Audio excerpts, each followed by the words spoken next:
ఉత్తరప్రదేశ్లోని మథురలో యమునా నదిలో పడవ మునిగిన ఘటనలో రెస్క్యూ చర్యలు కొనసాగుతున్నాయి. ఎన్డీఆర్ఎఫ్, ఎస్డీఆర్ఎఫ్ బృందాలతో పాటు స్థానిక గజ ఈతగాళ్లు గాలింపు చర్యల్లో పాల్గొన్నారు.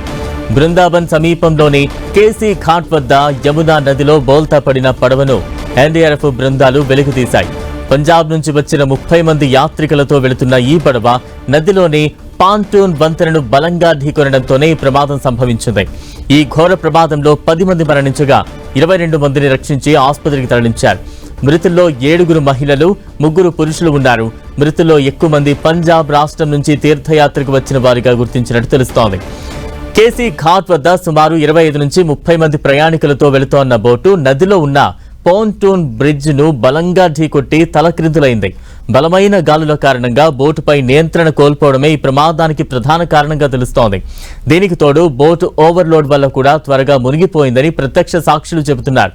బోటులో ఏ ఒక్కరికి లైఫ్ జాకెట్స్ లేకపోవడం వల్ల మృతుల సంఖ్య భారీగా ఉందని అధికారులు భావిస్తున్నారు.